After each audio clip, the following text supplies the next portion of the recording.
Bien, y termino con dos comentarios breves.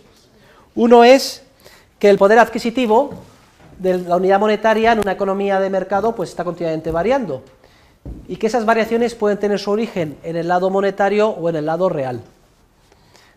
Hay variaciones en el poder adquisitivo que proceden del lado real cuando surgen como consecuencia de aumentos o disminuciones de la oferta de bienes y servicios. Si hay una mala cosecha, el precio del trigo sube y por tanto el poder adquisitivo de la unidad monetaria en términos de trigo baja.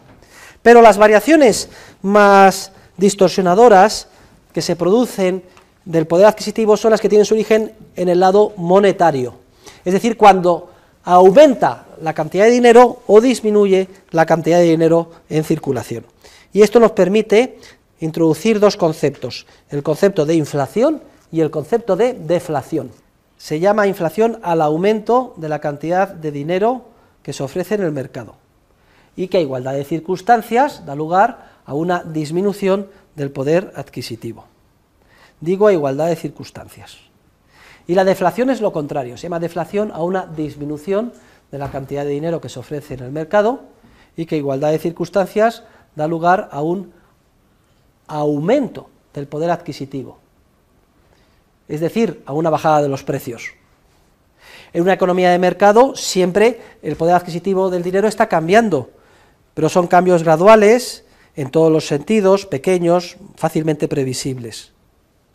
Lo que popularmente se llama como inflación o deflación se refiere a cambios grandes que tienen siempre su origen en un origen monetario. Lo que pasa es que los ciudadanos, los políticos, han confundido los síntomas con la causa y llaman inflación al crecimiento de los precios.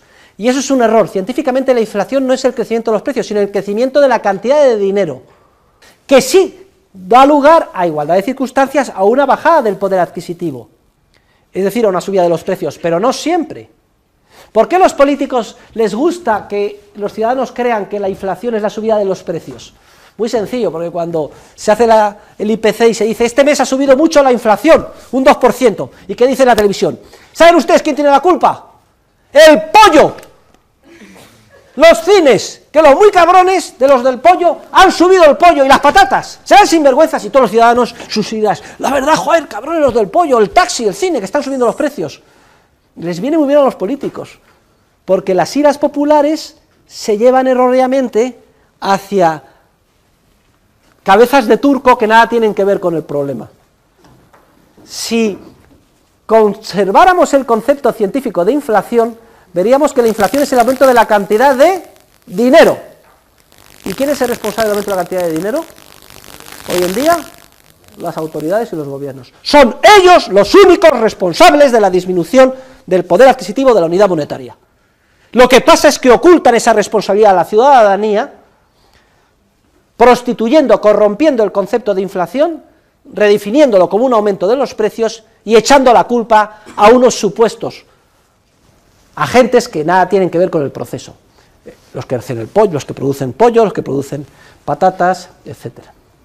Digo que a igualdad de circunstancias un aumento de la cantidad de dinero hace subir los precios, pero a igualdad de circunstancias, porque un aumento de la cantidad de dinero no tiene por qué plasmarse en una subida de precios. Imagínense que simultáneamente a un aumento de la cantidad de dinero aumente también mucho la productividad real en bienes y servicios. Se compensa un efecto con el otro y los precios no suben. Y eso es lo que ha pasado precisamente en el ciclo que acaba de terminar, los últimos 15 años. Ha habido una inflación tremenda en términos de crecimiento de la oferta monetaria, crecía cada año entre el 7 y el 10%, y sin embargo los precios no subían. ¿Por qué? Porque como consecuencia de innovaciones empresariales, internet, etcétera, la productividad real ha crecido también un 7 y un 10 y los precios se han mantenido más o menos estables. Los ciudadanos muy contentos, pensando que se había encontrado el círculo virtuoso, y sin embargo había un proceso de distorsión de la estructura productiva, como el que acabamos de explicar con este juego de simulación tremendo, y se han puesto las bases de la que ha sido la crisis financiera y la recesión económica más importante que se ha visto desde la Segunda Guerra Mundial. Por ejemplo, la famosa crisis del petróleo de los años 70 del siglo pasado. ¿La culpa la tuvo el petróleo que subió de precio? No. Si hubiera sido una crisis del petróleo, de verdad, sin inflación, de aumento de la cantidad de dinero, solamente habríamos podido comprar el mismo petróleo a precios más altos, apretándonos el cinturón y comprando menos de otros bienes. habríamos experimentado una subida muy grande del precio del petróleo y una bajada del precio de los otros bienes a los que hubiéramos renunciado para poder seguir adquiriendo energía. Lo que observamos fue una crecida tremenda del precio de todos los bienes, más que proporcional, mucho más en del petróleo.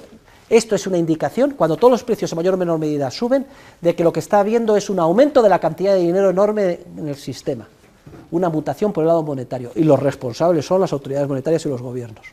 Ahora echan la culpa a los bancos centrales de la crisis, a los especuladores, a los banqueros, a los empresarios, cuando los responsables son ellos, única y exclusivamente, gobiernos y bancos centrales. Pero son especialistas en desviar la responsabilidad hacia los inocentes y la ira de los ciudadanos hacia aquellos que simplemente actuaron como correas de transmisión de sus políticas erróneas.